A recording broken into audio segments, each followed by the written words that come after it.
I barely graduated from high school. Then 15 years later, I got my first job flying airplanes, and I made about $3,000 that year. At 45, I became a captain for a major airline, and now 2 years later, I'm a first officer again. So thanks to those who asked about what my story was. It's quite a wild ride, so if you want to buckle up, I'm happy to share it with you. High school was rough for me. All I cared about was riding and racing motorcycles. So obviously going to college was not really an option. So after high school, I took a gap year off from doing nothing, and I joined the military. Thankfully, I didn't have any neck tattoos or a criminal record, so the Air Force took me, and they made me a security forces troop, basically military police. I did not really enjoy it, and I wasn't very adventurous, and they sent me to Korea, South Korea. That was my first assignment. So they sent me over there for a year. I was not super happy about life. And you would think that the desire to fly airplanes would be a natural evolution from being in the Air Force, right? But honestly, the thought had never even occurred to me. It just hadn't, because my view on life was so warped at the time, and my motivation was so low that I was just not a happy person. Until one defining moment. I was at my guard shack guarding this gate on the backside of the flight line in Korea, and it was a cold winter day, and I just had this epiphany. It was just this one moment of clarity. It just changed my life forever, and I write about it in my memoir. I'll tell you more about that later.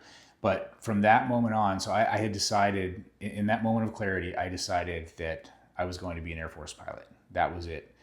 No ifs, ands, or buts about it. And I was on fire from that moment on, just charging full speed ahead, taking all the college classes that I could, because in the Navy, Marines, and the Air Force, to be a pilot, you have to be a commissioned officer. And to be commissioned, you have to have a 4-year bachelor's degree. So that was the first step. I needed to get a degree. And then the Air Force sent me to Hawaii after that year was up, to Hickam Air Force Base, Hawaii, where I was guarding gates again. But during the day, I was guarding the gates. And then in the evenings, I worked an extra job at Papa John's, driving pizzas. And this is the original hat from that job. I still wear it from time to time as a badge for what I went through. This was prior to GPS, guys. I didn't have a GPS on my phone. And if you've ever been to Hawaii, you know that most of the street names start with K, and there are lots of vowels. It was actually a very challenging job. In addition to that, to pay for flight lessons, I was also working armed security at the Honolulu airport there, at the TSA checkpoints. It was a really chill job. I would just take my private pilot books and I would read them at work. I didn't have to pay real close attention because there weren't any low-cost carriers flying to the islands at that time, so everybody was pretty chill. And I was still taking college classes at the time, and of course, going to the gym a lot, because I had to recoup some of that self-esteem that I was losing after my flight lessons. This was out of Honolulu International, Class B airspace, yeah, in a little over my head. But anyway, it was time for me, my enlistment was up, so time for me to get out of the military. I was married now, and we had a baby on the way. We moved back to Texas, and I was taking college classes at night. I got out of the military so that I could finish my degree faster, take more college classes. So taking classes at night, and during the day, I drove a school bus. And it was a little bit of a soul-crushing job, to be honest with you. And the only way I got through it was just thinking about, driving that big old bus. Every day I'm thinking about, one of these days I'm going to be in an Air Force jet, and it's all going to be worth it. Tried to have a little fun with it. One day I took these pictures. I modified the bus number by putting this construction paper on there. So this is November 136 Sierra Bravo. November 136 Sierra Bravo, do not exceed 200 knots. Roger that, okay. I was finishing up college at this time and applying to get into the Air Force, to go to the Officers Selection Board to get into pilot training. And after all that sacrifice, all that preparation, I was not selected, and I was crushed. I was devastated.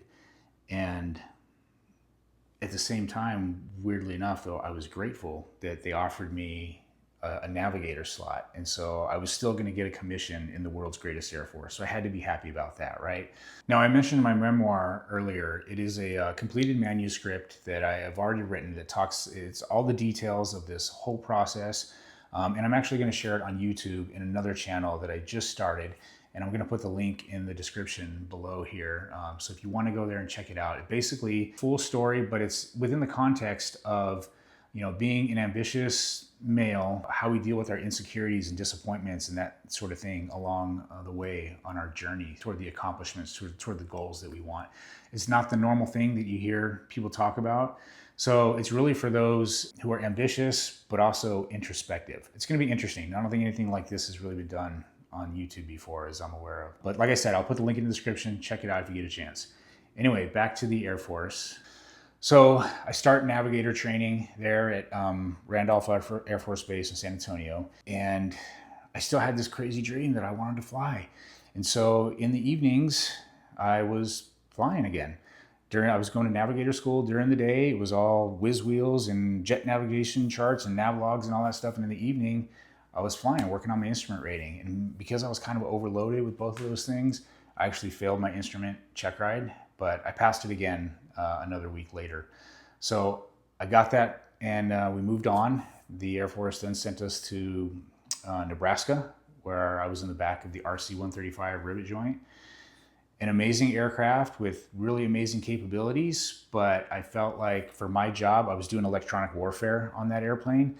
Afghanistan was just not the right war for it. So I was not very content. So I was looking for other options to feel like I was like doing something that was important.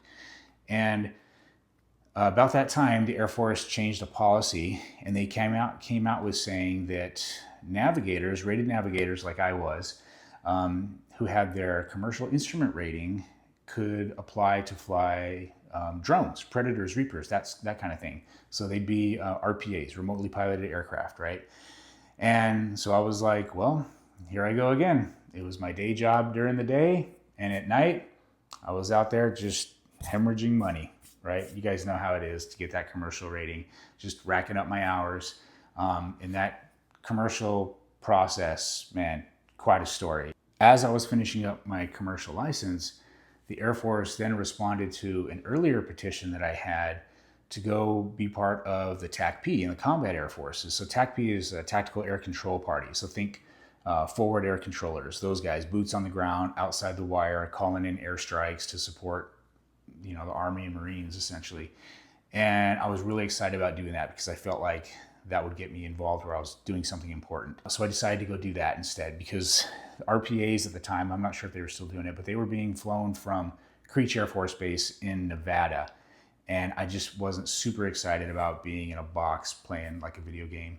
Not to denigrate anybody that does that job. It's a very important job. I just didn't feel like it was the right job for me. So I went to go be part of the combat air forces. We moved to Fort Drum, New York, and I got to train with these warriors. These guys were the real deal. Purple Hearts, Silver Stars. I mean, these guys were, they were it.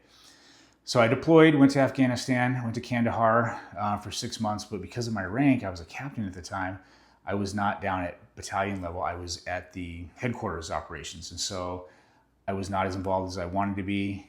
And I was looking forward, like, this is not going to get any better. So after 12 and a half years, I got out of the Air Force. It was a pretty risky endeavor, but I got out to found a nonprofit teaching at-risk kids how to build kit airplanes and to teach them how to fly them. So just before I got out of the Air Force, I took 2 weeks of leave and I went down to this little airport here outside of Boston. I had called them ahead of time and I said, hey, do you guys have a CFI and an airplane that can get me my CFI rating in 2 weeks? And they were like, yeah. And so I went down there after not having flown at all for like 2 years. I went and knocked out my CFI. It was quite an ordeal, flying twice a day, every day except for Sunday, sleeping in a van because I couldn't get a hotel one of those nights. But thankfully that van was not down by the river, if you know what I'm saying. Anyway, so I got out, moved to Boise, founded this nonprofit. We got our 501c3 status. We had an airplane and everything. I just could not get the traction. I could not get it going. So I was still flight instructing, for income and building that experience, all the time that I was getting from it and making just barely enough money to survive. Then I got a job flying Part 135 VFR. And those are really rare to get because I didn't have the time for Part 135 instrument flying, which is, I believe, 1,200 hours. But this job was flying these really cool airplanes into the backcountry of Idaho, flying into dirt strips, taking rafters in and out of the wilderness. So here's a little clip I'll show you. You can watch this.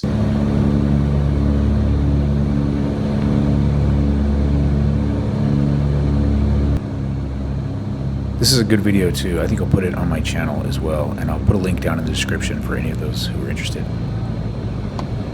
So I did that for a summer. Like I said, it was a really neat job. And then I went down to Salt Lake City and I flew these little cargo routes in this twin engine aircraft. It's a Navajo Chieftain. I was way in over my head with the type of weather and stuff that I was dealing with, flying to these small communities, delivering freight, places like Elko, Nevada, Moab, Utah. But it was a really neat job. It was a great experience. And then my timing was really good with getting on with a regional, right? So timing is just really everything in this industry. I got on with this regional. I was able to upgrade after 2 years. I upgraded onto the E175. It was a great company. I loved the airplane. I loved the flying. I loved everything about it. But you want to get to that next level. So I applied and I thankfully got picked up by my first choice major airline. We moved and it was a great job. I was just through the moon to have that kind of job. And I upgraded after about 5 years at this company. Like I said, I was 45 years old at the time. But now, like I said, I went back to being a first officer. And the reason I did that is I changed fleets.